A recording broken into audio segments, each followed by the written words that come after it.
What up? We're back. Got a fight card to take a look at. Decent card this weekend. It is a free card. Well, free is all relative, I guess.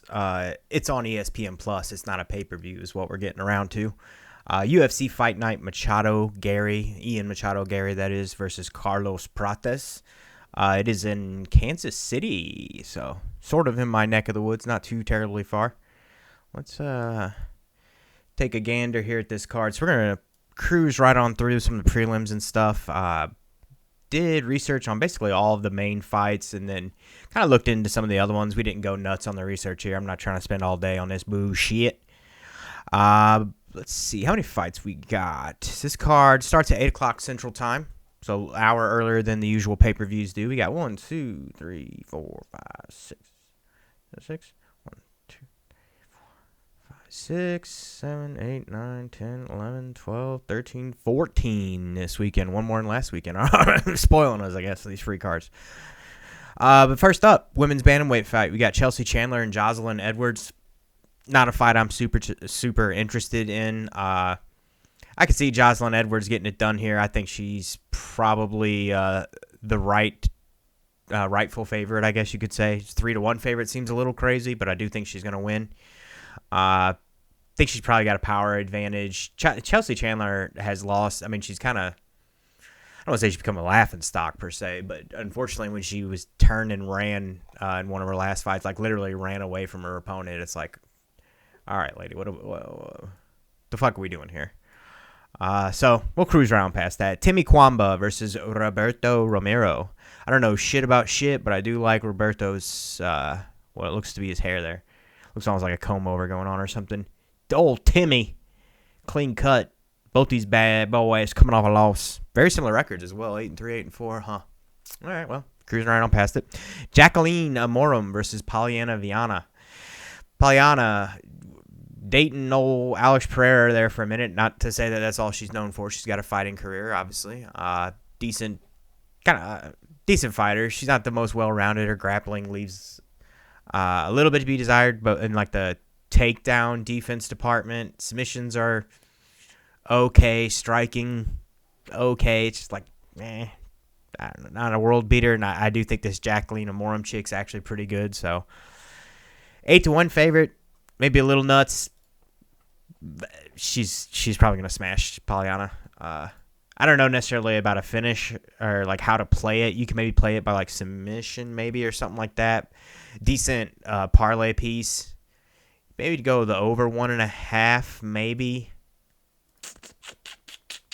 It's gonna be close, man. I don't know. I would use it probably as just a parlay piece. You put Jacqueline money line with a couple other people and be all right. But it's not like you're going to make a ton of money on that fight there unless you do a prop of some sort. Malcolm Wellmaker versus Cameron Simon. I don't really have a play on this fight. It's one, though, that I think is very interesting. It's two up-and-comers. Two guys who have a lot of room to grow and have kind of had... Well, at least one of them, Cameron here, has had...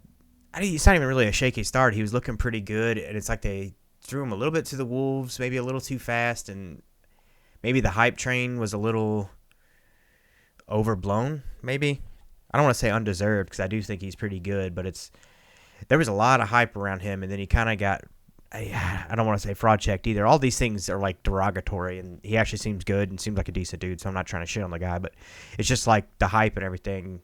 Then you come in and get a couple losses, and all of a sudden people are like, I don't know, this guy a real shitbag or what? But Malcolm Wellmaker from Augusta, Georgia, 30 years old, 8-0, 4 knockouts, 2 subs, 2 decisions. Nice. Okay. Come from the Contender Series. Well, I mean, Cameron's probably been fighting the higher level of competition, given that he's already been in the UFC for a minute. Fighting... Old Christian Rodriguez is no punk. I think that was the dude who first, he was the official fraud checker, which is kind of how he got that. He did that to a couple people and then kind of got that moniker, like fraud checking people or, the derailer, and then in turn got his own ass beat a couple times recently. But either way, I'm going to leave that fight alone. That's one we're just going to watch and enjoy it. Damon, I think it's Damon Blackshear versus Alat Ngale. I don't know how the fuck you say it. I'm not even going to attempt to. Fun scrap. Blackshear looked... Honestly, I think I had him in his last fight, and he kind of let me down a little bit because I thought he was going to look a little bit better in that with the submissions and the grappling and such against old Cody. But then he ended up... I think he got caught a couple times by Cody. They were going back and forth there, and either way, I thought he was going to go out there and dominate, and it was a little bit more competitive than I would have liked it to have been. Especially a guy as late in his career as Cody, you kind of want to see a guy like Blackshear who's kind of on the come up, just run right through him, and that was not the case. So, makes me a little leery to bet on him. The Mongolian Knight, fucking dope nickname. 17-9. How many times has he been subbed? Only one time. You know that's probably what Blackshear's going to try and come out and do is get the submission, get the takedown, rock the submission. Let's take a gander here.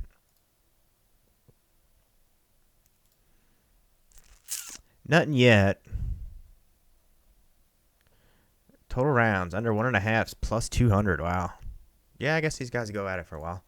Interesting. That'd be a fun scrap, though. That one's going to have some pretty interesting scrambles depending on how well the Mongolian Knight can shut down Blackshear. I think it's going to be competitive enough that there's going to be a lot of fucking scrambles, a lot of back and forth, and not just Blackshear dominating positionally, but we could see him actually... man, I almost want to take him by submission. We'll leave it alone. Leave it alone. Be smart. Leave it alone. Moving on. Chris Gutierrez versus John Castaneda. I like Chris Gutierrez. John Castaneda probably has a little more tread on the tires, I would think. Let's take a gander here. Gutierrez is a motherfucker, though, dude. Hits hard. Cool. It's going to take forever to load. 21.5, 21.7, 5.9, 5.6. 4-inch reach discrepancy, so not too crazy there. Sexy Mexi, 33. How old's old Gutierrez? I thought he's a little bit older than that. I thought he's like 36. 34, okay, never mind. Only a year older. Not bad. 9-1-11, quite a few decision wins to his name. Kwong Lee, Yadong Song. He fought the Mongolian Knight back in 2023. Guess we'll leave this fight alone as well. Got a lot of decisions. Should we play like an over or something? Let's take a look at these odds and see what we have. Oh, geez. All right, well, I guess we're going to leave that one alone. Moving on. Evan Elder versus Gage Young. Fun scrap. Oh, Gage, I think, is making his debut there. Was he on the Contender Series? I need to start watching that a little bit more. I don't follow it nearly as closely as I probably should. He lost on the Contender Series back in September. He got a TKO on FAC, and I guess they're giving him another shot. Kid's built like a brick shithouse. 24 years old, 5'9", 9-2. He's from Kansas City. That's probably why they're giving him another shot. 6-1-2 on his wins there. 1 sub, 1 decision loss. Evan Elder's a fucking beast, though, dude. I kind of think Evan's going to beat the shit out of this kid. 28, 5'9", 4 knockouts, 2 subs, 3 decisions. They got very similar outcomes here, like pretty spread. 1 KO, 1 decision. Yeah, Nazim. What are the odds on this? Evan Elder minus 198. I like Evan Elder there. I'm going to have to look this kid up and do a little more research on him, but I think Evan Elder's pretty good. I think he's one of these guys who hasn't quite lived up to his potential yet also. When he finds himself in the octagon, I think he's going to put on some pretty decent performances. I don't think he's necessarily going to be like a world champion or anything, but I think he's pretty good. Matt Schnell versus Jimmy Flick. Good fight to end the prelims, like the premier spot, so to speak. Old Jimmy Flick. Gonna go out there and sub this dude. 15 submissions. Jesus Christ. Decision loss. Old Nate Maness, and then they cut Nate, which blows my fucking mind. Or it wasn't even that they cut him; they just didn't re-sign him. Then we got Matt Schnell, 3-fight losing streak. Steve Erceg's no slouch. Submission choke. Old Cody Durden. I mean, if Cody Durden's subbing you, I gotta think. I mean, Cody Durden's probably a little bit better of a wrestler maybe than Jimmy Flick. I don't know though, dude. Jimmy Flick's not bad. Plus 168. Yeah, I think old Flick's a live dog here.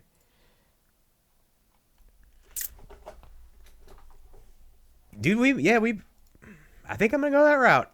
He's a younger guy. He's been KO'd a fuckload of times, but the last time was in 2023. So it's like, is he due for another one, or is he getting the hang of things and not going to get fucking blasted again? So I think at those odds, Jimmy Flick is worth sprinkling a little bit on, especially by submission. We'll take that. Probably play that line. I'd like to see what that is when it pops up. So, moving on. First fight of the main card, and the first fight that we actually bothered breaking down here.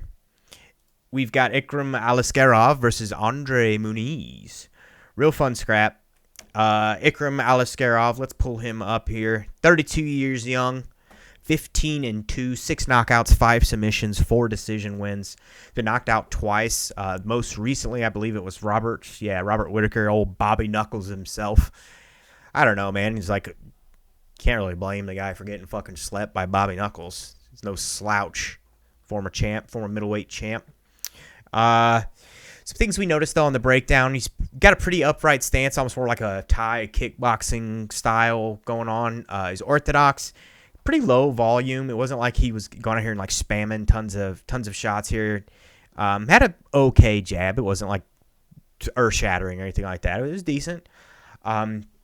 Gets into a little bit of a rhythm. He does like a bounce, then he'll settle down and then start throwing, and then he'll bounce and kind of reset, settle down, and then start throwing, which I think against like high-level strikers and stuff, they're going to be able to read that pretty easily, and get the timing on it and then piece them up. That's more or less what I think Robert Whittaker did. But Andre Muniz, I'm not super concerned with that. He's got a good rear, like a stabbing front kick that he throws. He did drop Worley Alves with the jab as well, so it's not like he's just throwing those to interrupt people, like it's actually doing damage. He throws it pretty hard, pretty stiff. I wonder if he's going to catch Muniz with it a couple times and disrupt his rhythm, but also maybe buckle his knees with it. Pop him and fucking sit him on his butt. But conversely here, we've got Mr. Andre Muniz. 35 years old, so a 3-year age discrepancy in favor of old Aliskerov, the Russian. 24-6, 4 knockout wins, 15 submission wins, 5 decisions. Clearly the submission, I don't want to say specialist, but kind of is a specialist in that department. It's got okay striking, but been knocked out 5 times, submitted once, his own right. Coming off a split decision win over the Iron Turtle, Junyun Park. I believe it's, isn't it the Iron Turtle? Yep. Fucking one of the cooler nicknames out there. This song is terrible. Southpaw keeps hands a little bit low and away from the chin. Kind of does like the reaching out patty cake thing as they're going back and forth, trying to like establish a rhythm. Obviously, like I said, he's a grappling specialist. Relies on that pretty heavily. That's his style, I guess you could say, is Brazilian Jiu-Jitsu background. He shoots in, though, a little sloppy at times, kind of gets the hands around the hips, tries to muscle the takedown or like step around the leg, trip him up. Gets a little flat-footed in the striking department. He's a little slow as well. Aliskerov is not like the fastest guy on planet Earth, but I do think he's faster in the striking department here and could potentially catch Muniz so long as he can keep it standing. Russian, Dagestani guy, you would think he's going to have pretty good takedown defense and submission defense as well. Gasses horrifically, Muniz does. I forget what fight it was. One of his earlier... What was it now? Now I'm curious which one. I bet on him a little while back, and he gassed so fucking terribly. It wasn't Brendan Allen, was it? It might have been Azamat. It was quite a while ago I bet on him, and he completely shit the bed. Nah, maybe it was Brendan Allen. That would probably be more. Yeah, it wasn't that long ago. It wasn't 2016. Had to be that one. Gassed, got manhandled by old Brendan Allen and subbed, but I do think that's a problem. If this was a 5-round fight, I'd really be concerned. Given that it's 3-round, he'll fade probably by about middle of the second round if it goes that long, and then Aliskerov will take over. Strikes me as a guy who was just a fucking beast, physical freak when he was younger, and now that he's getting a little bit older, he's kind of losing a little bit of that physicality, starting to slow down a step, lose a little bit of the scramble ability that some of these younger guys have, and I think it's starting to make the difference in his career, starting to tell a little bit. That chin's starting to go as well. So I could see Aliskerov winning pretty big here, getting a finish. Let's see. They probably don't have too many lines out. No. I'd say no, it's not going to go to the distance. You could throw that in some plays.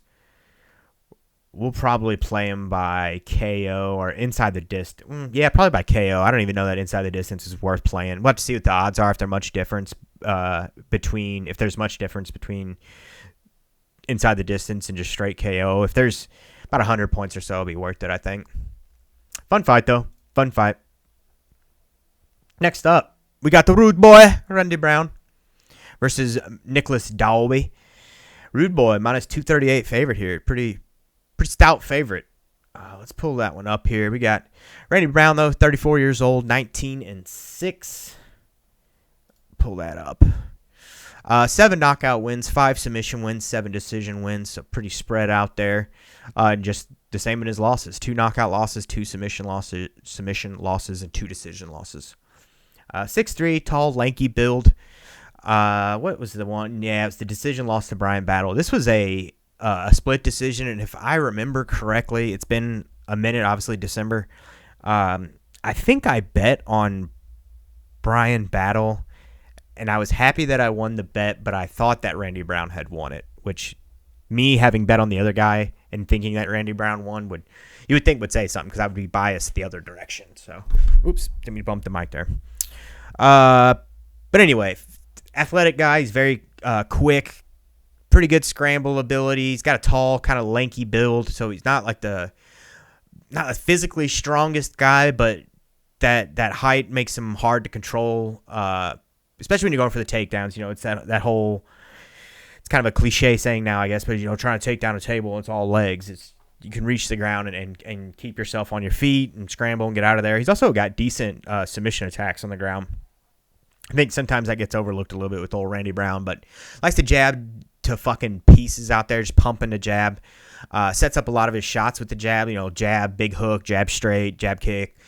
He's got a good front kick, and then he'll start, after he's thrown it a couple times, he'll start doing the feints with it, get people biting on it pretty good. Not the greatest power. I think it's more like he kind of cracks you and you either don't see it coming or it's just a nice sharp sting. It's not like he's going out here and just fucking blowing holes in the wall, with power. A little susceptible to the low kick. Not the greatest chin on planet Earth. He's been hurt a fair bit in his fights. One of the other things I noticed, he's got a tendency to, when people are coming in and striking, he kind of does a little bit of the John Jones where he'll reach the hands out there and he'll get some eye pokes going, unfortunately. So sometimes you're kind of like, all right, guy, like, close the fucking hands, quit being dirty. It doesn't do it. I'm not saying he does it nearly as much as John Jones, but it happens a fair bit. I think it happened like 2 or 3 times in his last fight. Grappling, it's all right. It's not the greatest thing ever, though. He's got pretty decent, like I said, takedown defense, throws up some good submissions on the ground, but he can be controlled and can be taken down, particularly when he gets tired and starts to fade, which gas tank, it's all right. Mid-tier, not anything to write home about. That's Lazo, how do you say it? Zaleski dos Santos was who he got the couple eye pokes on, if I recall correctly. It wasn't his last fight against Brian Battle, which he might have even got one in that. I don't remember. But going against old vet here, Mr. Nicholas Dalby, 40 years old, so there's a 6-year age difference in favor of Mr. Rude Boy. 23-5, 7 knockout wins, 4 submissions, 12 decision wins. Leans a little heavily on the decisions. The man's not going out here and finishing people a whole hell of a lot. Never been knocked out, though. Never been subbed. Lost 5 decisions. So never been finished, which is pretty impressive for as long as this guy's been around and been fighting. I mean, let's go all the way back here. Since 2010, so in 15 fucking years of fighting, he's never been finished. Pretty impressive, the old Danish Dynamite. It's coming off a split decision loss as well to Renat Fakhretdinov. So both these guys looking to go out here and avenge a split decision loss. It was an okay fight. It wasn't like anything super crazy. There was a lot of like clinch work, knees to the body, a lot of exchanging of over-unders back and forth. Nicholas Dalby does the weird breathing technique as well, so be on the lookout for that. He's like manual breathing. It's some kind of weird technique. I don't really fully get what he's doing there. As Michael Bisping liked to point out there in one of his last fights, he said, I've always breathed normally and it's worked out fine for me, or It's like, yeah, that's a good point. You don't see too many other guys having to go out there and do some weird breathing technique, and they seem to be doing all right. But I don't know. Maybe he just didn't have good cardio, and he had to implement something like that. And if it works, I guess it works. Got an okay jab, though. A lot of his strikes, it looked like he was pushing them, whereas Randy Brown has that snap, just pumping them out there real good. And Dalby, some of it looks forced. It looks a little slow. He kind of paused with the overhand a little. Had an okay rear, like a front kick to the body. Stylistically, he kind of reminds me like a Jim Miller almost, which I guess, both seasoned vets with kind of with like a similar style there. Jim Miller's probably a little bit better in the submission department. But it's like they know what to do. Like they're pretty technically sound. They just might not have the horsepower and the ability to pull off what their mind wants them to do. It's like their body, or that the mind is willing, but the body is not, or whatever. I don't know what the hell the saying is, but the guy knows what to do, just can't pull it off sometimes. Doesn't have the horsepower. Age is catching up. Chin is starting to get a little, showing some signs of deterioration, I guess you could say. Randy Brown will probably crack him. I don't know that he's going to put him away, but I could see him clipping him a couple times. I think this probably goes to a decision, probably for the old Rude Boy. Let's see. Over 2.5, minus 285. Not stellar. Wasn't there another over I wanted to play here?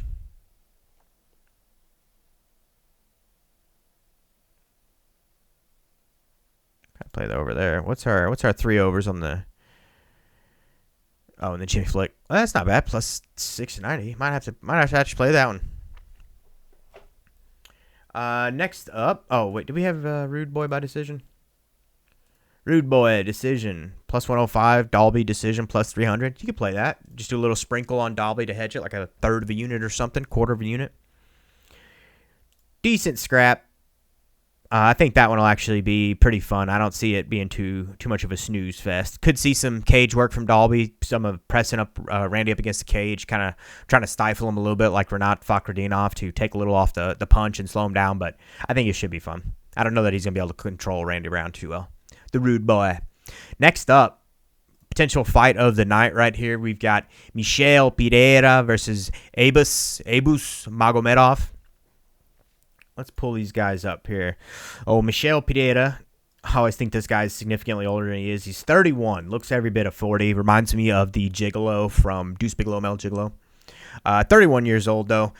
31 years old and 31 fights. Or 31 wins, I should say. He's got quite a bit more than 31 fights. 43 by my math. 11 knockout wins, though. 9 submission wins, 11 decisions. So pretty even across the board there. He's been knocked out twice and submitted once, and then he's lost 8 decisions and had one no contest, or one disqualification, and then 2 no contest. That's what it would be. Disqualification because he need Diego Sanchez while he was down. Let me check without cheating. Yeah, legal knee. Demolidor, good fighter. Coming off the TKO loss to Anthony Hernandez, which was mostly, I think, due to cardio issues, which were just aplenty. They were abound. They were abundant. This guy, what the fuck are you doing, dude? You can't be this high of a level and gassing basically after half of one round. He's a southpaw, though. He was on a decent little win streak prior to that loss after losing to Tristan Connolly. I think that was at 170, and Connolly's like a 155er, which is even more like humiliating. He's like, dude, what the fuck are you doing? Just the size discrepancy there was wild. But again, the cardio is just not. It's just not there. The guy's too explosive. The fight IQ is really lacking at times, and I think that costs him a lot of the fight IQ. He's doing a lot of things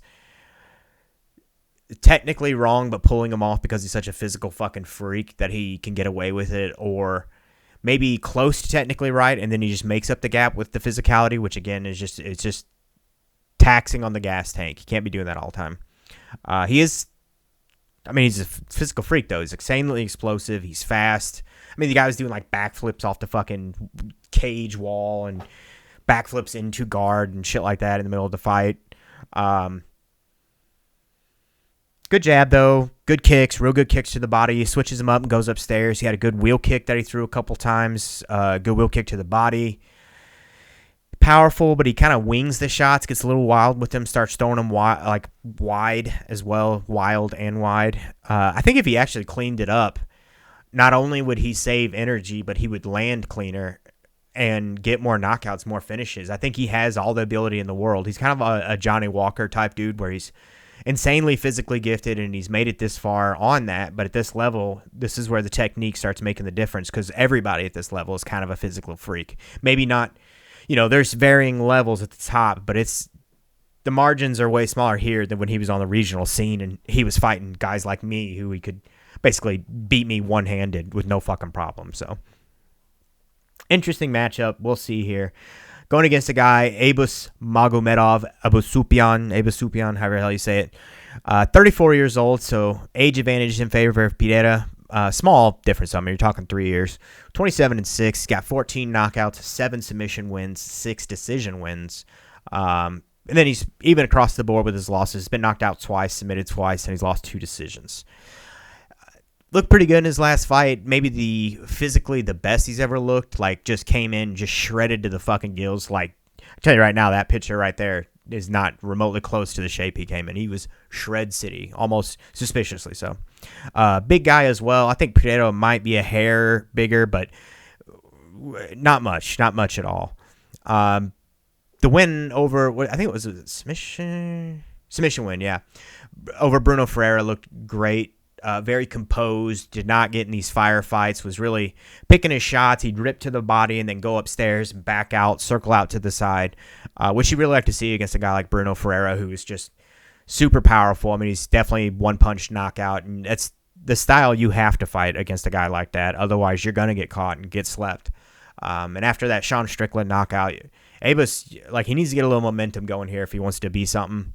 If he wants to gain some star power, I guess you could say, some fan support, build a little momentum behind his name, and start streaking towards that title. He's got to get something going here, and I think that win over Bruno was a good one, real good. Showed a lot of composure and a lot of fight IQ and maturity in his game. Something that you'd like to see from Michel Pereira. I think technique-wise, Abus is probably the cleaner of the two. Physical advantage has to go to Pereira, but I think Magomedov, if he plays it smart, which he did in his last fight, he'll be able to drag this out of the first round. And pretty much after that, I think it's off to the races for Abus. I think he takes over, potentially even gets the finish. Let's see. What are some odds here?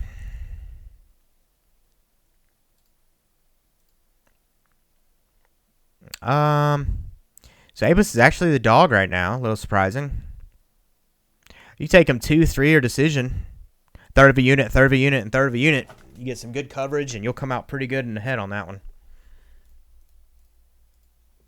You could definitely do that. Fight goes the distance. You could maybe just play that, hit a no on there. I could see one of these guys getting a finish. You could always hedge it as well with Pereira early. That's about the only way I see Pereira getting the win is a quick knockout. Fun fight, though. I really do think that's potential for fight of the night right there. Next up. Is this the 3 more fights? We got Giga Chikadze versus David Onama. Fun fight here, too. Another one that potentially could be fight of the night. It's 2 very heavy-handed guys who are willing to engage and get in there. Let's pull this one up. So we got Giga Chikadze, kickboxing background. Not like the most active dude on planet Earth. He's kind of been out a little bit of late. I mean, look at that. It's not one fight in 2024, one fight in 23, one fight in 22, 2 fights in 21. Like, the guy's just not been around a whole lot, which I think he had injuries and a couple surgeries, I want to say. I should have looked that up. I can't fully remember exactly what it was, but either way, 36 years old, so it's kind of it, man. If we're going to do it, we need to get going here. 15-4 though, 9 knockout wins, 1 submission win, 5 decisions. Never been knocked out. He's been submitted once and had 3 decision losses. Coming off a decision loss to Arnold Allen. I'm trying to remember how that. They both were cracking each other. I think he even may have hurt Arnold Allen at one point with like a knee or something. Let me get this pouch on. Take a drink here. Give me 1 second. I'm thirsty.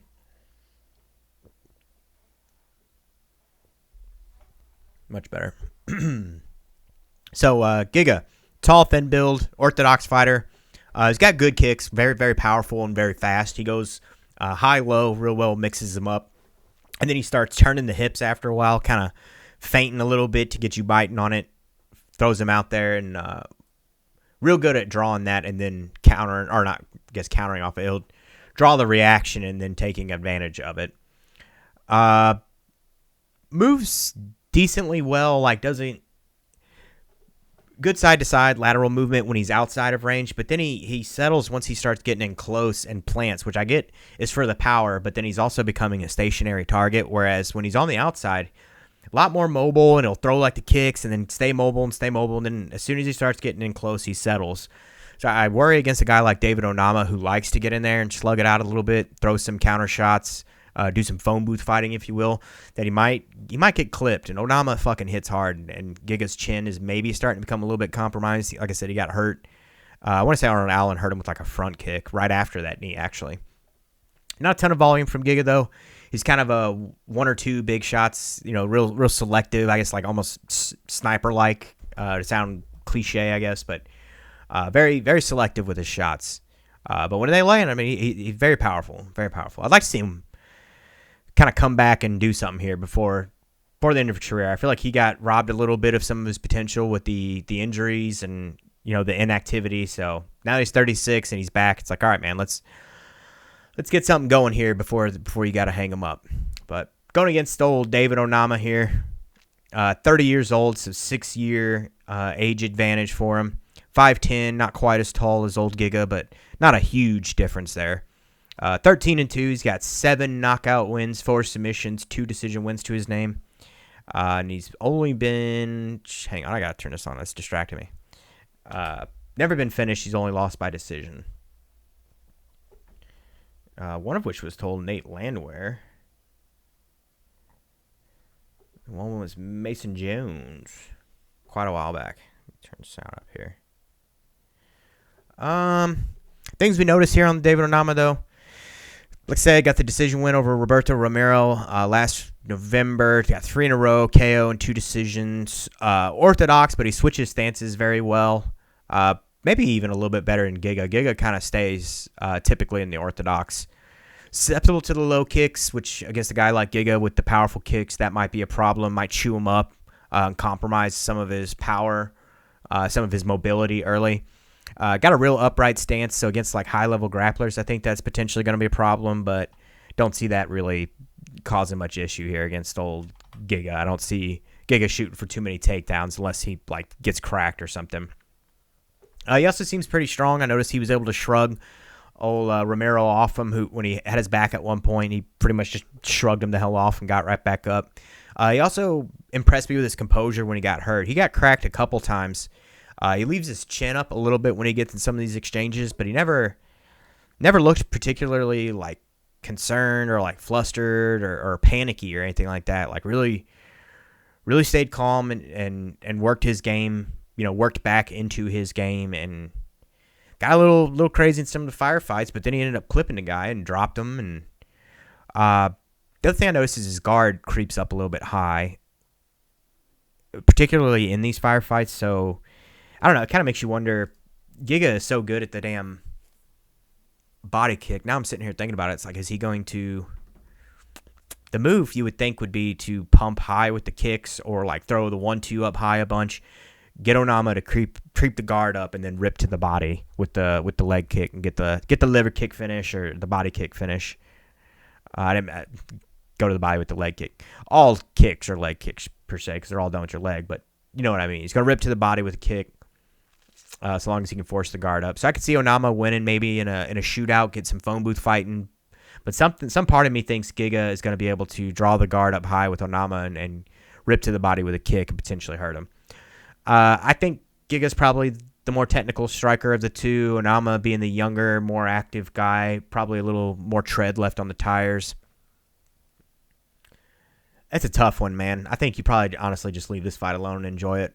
I don't know that I'd play much. I thought about playing the under at 2.5 at plus 150, but both guys do have a decent amount of decisions to their name. So, I don't know. Just play it safe. Skip that one and just enjoy it. Fuck it. Next up, co-main event of the evening, we have the Lionheart Anthony Smith versus China's own Zhang Mingyang. Oh, Anthony Smith, man. 36 years young, 38-21 record, just insane amount of experience. This is going to be his 60th fight, which is fucking nuts. 20 knockout wins, 15 submission wins, 3 decision wins. Been knocked out 12 times. He's been submitted 4 times, and he has 5 decision losses. Big guy, 6'4", is coming off the TKO loss to Dominic Reyes, which was really weird and just did not look good. And then before that, there was a decision loss to Roman Dolidze, who's a middleweight that went up to light heavyweight. I think it was on short notice to fight Anthony Smith too. So it's like, bro, what are you doing losing to middleweights here? What to say about Anthony Smith, man? He's a guy who, at points in his career, has looked, just excellent. Nothing shy of a fucking world beater. He had real good striking, a lot of power. Brazilian Jiu-Jitsu, black belt, had great submissions. Was really, really slick on the ground at one point in time. And then it's like in the last, I don't know, maybe 4 or 5 years, something like that. There's a couple good ones there. He just kind of fell the fuck off. Maybe it's after the loss to John Jones. That seems to do that to a lot of people. But since then, he's just been real wishy-washy. And then here in his last 2, he's looked particularly terrible. Coming in physically, just doesn't look in shape. I don't know if he's not training much. I know that he lost like his longtime coach and like his best friend, and that really fucked with him in his last fight. Dominic Reyes said like in the fight he was saying like, just hurt me or just hit me or something like that. I want to feel and all this weird shit. So it's like, bro, where's your head at? I don't think you should be fighting right now if this is, where your head is at. So hopefully he comes in a little more composed, a little more with it and ready for this fight, particularly given that he's said this is his last fight. So you'd like to see him go out on a good performance, really, leave it all out there. Go out on a high note. But like I said, he at one point he had good striking. He had pretty okay wrestling. He had good submissions, though, good jiu-jitsu. I don't know, man. It's like it's like his heart's not in it anymore. I know that maybe he's afraid to put it all out there because that in turn exposes you to big losses and being hurt. And so maybe it's like a weird, it's like self-destructive, but also a defense mechanism at the same time. You don't expose yourself 100%, so you can't be hurt 100%. I don't know. I don't know what's going on with the Lionheart, but I'd like to see him live back up to the moniker, come back out here and make a good performance. But he's going to have his work cut out for him against Zhang Mingyang, 26 years old, so 10 years younger, the Mountain Tiger from China. 18-6, 12 knockouts, 6 submissions, 0 decision losses, or wins rather. 3 knockout losses, 2 submission losses, and 1 decision loss. Coming off quite a few good ones in a row. It's 8 knockout wins in a row, 11 wins in a row overall, 2 of which were in the UFC. He's an orthodox fighter. Decent-sized dude. He's not like a giant or anything. Got fucking super hard kicks, though. Got tree trunks for leg. Absolutely huge calves. Guy's a fucking Clydesdale. Likes to rip him to the body and go upstairs. Mixes them up pretty well. Seems to have a really good chin as well because he certainly relies on it. Old Brenson Ribeiro was cracking him and really never seemed to hurt him all that much. Now, he was busting him up like Zhang was bleeding, but it didn't seem like it wobbled him or anything. Which at some point that's going to be a problem, but here I don't think it will be too much of a problem. Likes to get in there and get in the pocket though and exchange him. That's actually how he ended up getting the fight. It was kind of funny. He was complaining about an eye poke. I think he moved a couple times and the ref didn't do anything to stop it, and so he just goes, okay, rip to the body, 1-2, just pop pop. It was like hook. So I guess it's not really a 1-2. I'm saying punches 1-2, but either way, it was a 3-piece combo and just fucking slept that guy. Ribeiro didn't even know what happened. He was debating with the stoppage when he had just been flatlining, getting hammered seconds before that. So a lot of power, willingness to engage that you don't necessarily see from Anthony Smith anymore. I'm curious about the takedown defense and how that's going to hold up. Anthony Smith, if he's got any kind of composure in this fight, you would think he's going to go out here and shell up and just immediately shoot for a takedown or, maybe fake maybe a high kick, couple strikes upstairs, and then shoot for the takedown because he, in theory, should have the ground advantage. But as explosive and young as Mingyang is, I kind of got to go with the Tiger here. I think he's going to get the knockout. You could maybe hedge it with Anthony Smith by like submission, just to cover yourself with a small bet on Smith by submission, but I don't think it's very likely. I think Mingyang's probably going to chew him up with the leg kicks and then go up high and potentially shut his lights out, or I could see him getting in there in the pocket, cracking him and hurting him. Indigestion, gotta love it. All right. Next up, main event of the evening, welterweight bout. We've got Ian Machado Garry versus Carlos Prates. Ian Garry, 15-1-0. Let's pull up his stats here. He's 27 years young, 15-1. Like I said, he's got 7 knockout wins, 1 submission win, 7 decision wins. Never been knocked out, never been submitted, and he has 1 decision loss. It's his most recent fight to Shavkat Rakhmonov, so it's no slouch that he's going out there and losing a decision to, of all things. So it's not like he's even going out there and getting finished by the guy. He's going out there and taking him to a decision, and even getting him in dangerous positions at one point throughout the fight. 6'3", though. I don't think he's actually 6'3". I think that's pretty inflated. He's probably about 6'1", 6'2". I think he's probably about 6'1", 1.5.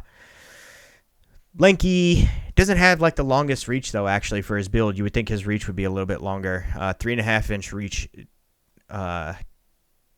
disadvantage here if those stats are correct, which I doubt it. That's why I hesitate. Pretty upright stance though. He's kind of got that Thai boxing stance, hands up and out at times. Kind of this whole number. Sort of Conor-esque at times, but not really. He's kind of got his own stance going on. Like I said, it looks like a modified Thai boxing stance. I mentioned he did pretty well against Shavkat, particularly in the grappling. They were doing some over-under exchanges against the cage, moments where Shavkat even had double unders and was not able to get the takedown. I think he went for like a Hail Mary takedown, and it was either in the 4th or 5th round. 4th round, maybe? I don't remember. It was there towards the tail end of the fight. And Ian Garry managed to take his back and was attempting to go for a rear naked choke. Striking-wise, very quick. Likes to do like the knee stomps, throw some straights, the jab straights. Not a ton of volume. He's pretty selective with his shots. I would actually like to see him be a little less selective and throw a little more volume at times. Sometimes it's a little frustrating. His fight against MVP, I actually think he lost that fight. MVP was cracking him pretty well. I think Gary's hittable as well. People, I think, are overblowing his striking a little bit. I think his offense is okay. He's okay at picking his shots, but his defense at times is not all that great. I think he gets caught. His movement's pretty well, though. And what I actually think he's good with, he gets caught, but he's good at rolling with the shots. He does see him coming and kind of take some of the sting off of him. But Shavkat cracked him multiple times with the right hand, like pretty well. Going against the guy here, though, and Mr. Carlos Prates. Nice pitcher. Old lung darts himself. Coming off, 10 knockouts in a row? Some crazy shit like that. Brutal knockout of Neil Magny that didn't even land flush on Magny. It kind of skimmed off of his ear and still just, flatlined him. He 16 knockouts, 3 submission wins, 2 decision wins. Been knocked out twice. Been submitted 3 times and has 1 decision loss. So record is certainly not as pretty as Ian Garry. He's got more experience than Ian Garry, but the record definitely not as clean. I think he has a kickboxing background as well. Kind of came a little bit out of nowhere, though. These fighting nerds just like erupted onto the scene over the last year. And I feel like Prates perhaps maybe had the least. Mauricio Huffy probably had the least notice of anybody, but Prates would be like a close second. Like I don't know that anybody saw this dude coming, and then he hits the scene and just murdering people. And all of them, they kind of have like their own little characters going too. It's funny. They could make an anime or something out of the fighting nerds, and they'd have the prototype characters doing their own things, all this shit. But Southpaw has got a pretty bouncy stance. Doesn't get too terribly flat-footed until he gets on the stalk, and then when he turns up the power. But he's got okay movement. Decent takedown defense as well. He showcased that against Magny. Magny got in, I think, like 2 times on him, relatively deep on like a single leg, and Prates was able to kind of squat down, reach around the back, feed the hand in, and maintain his balance. And when Magny did finally like bail on the takedown. He ended up pulling into like a guard, and Prates was pretty safe in the guard. You could tell Magny was wanting him to remain there, pulled him back, down into the guard at one point when Prates was backing out. But he did work his way back to the feet and then back to what he wanted. The hands get a little low, so I worry sometimes. Let me take a drink here. Hands get a little low, gets a little overconfident. Against Neil Magny, I think maybe that was part of it. That was the factor. You'd like to think he wouldn't do that against like real powerful, dangerous strikers. Ian Machado does not have the craziest power, so I don't know that it's going to be a huge problem, but the dude's got decent kicks. So it's like, okay, if you got your hands down and he's been chopping low at your lead leg, because Prates does have a little bit of a wider stance, and then he switches and goes upstairs, your arms are way out. Is he going to catch him? Potentially. He's been knocked out a couple times. When was the last time he was knocked out? 2017? It's been 8 freaking years almost. Mikhail Romanchuk. I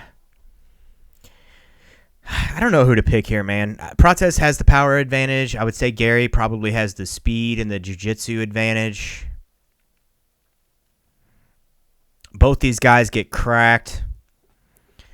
My bias, I'm not a big fan of Machado Garry. On like a personal level, he just seems not my cup of tea, to put it about as politely as I can at the moment. I'd almost hedge it and do like Garry by submission and then Carlos Prates KO or something.